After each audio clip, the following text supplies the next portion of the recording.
संभाजीनगर शहरामध्ये गेल्या 10 दिवसांपासून मराठा आरक्षणासाठी उपोषण सुरू आहे। यावेळी उपोषणकर्त्यांनी मराठवाड्यातील मराठ्यांना तातडीने आरक्षण द्या अशी मागणी केली आहे। आरक्षण न दिल्यास तीव्र आंदोलन करू असा इशारा उपोषणकर्त्यांनी केला आहे। तर आंदोलकांशी संवाद साधलाय आपले प्रतिनिधी सचिन बडे यांनी। छत्रपती संभाजीनगरमध्ये मागील 10 दिवसांपासून अमरण उपोषण सुरू आहे।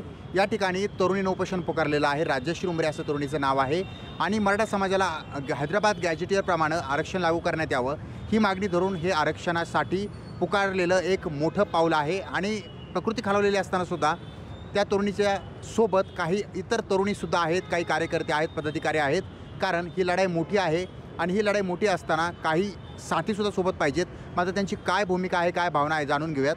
तुम्ही काय सांगाल, काय तुमची भावना आहे? कारण इकडे प्रकृती खालावलेली असताना तुम्ही सोबत आहात, काय वाटतं तुम्हाला, काय मनात आहे तुमच्या? मला इतकंच म्हणायचं आहे की आता 10 दिवस झाले ताई उपोषणाला आहे। सरकारने अजून काही दखल घेतलेली नाही आहे। बस मंत्री येतात, फोटो काढतात, चर्चा करतात आणि आश्वासन देऊन जात आहे, पण काही निर्णय अजून त्यांनी घेतलेला नाही आहे। तर त्यावर त्यांना लवकरात लवकर निर्णय घ्यायला हवा।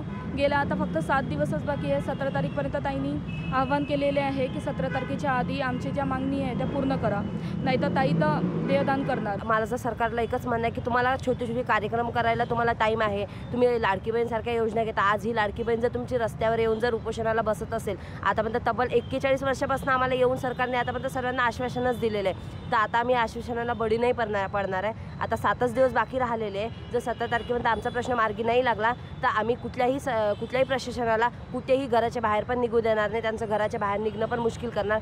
तुम्ही लवकरात लवकर आमचा प्रश्न मार्गी लावा आणि ताईला लवकरात लवकर हे करावं। आम्ही जे आमच्या हक्काचे जे सरकारला खूप सहजरित्या देता येतं, हैदराबाद गॅजेट लागू करता येतं, ते सरकारला जर करता येत नसेल तर या ठिकाणी जाणीवपूर्वक सरकार आमच्या उपोषणाकडे दुर्लक्ष करतंय असं मला वाटतंय। हे दुर्लक्ष थांबलं पाहिजे अशी आमची मागणी आहे। सचिन बडे, लोकशाही मराठी, छत्रपती संभाजीनगर।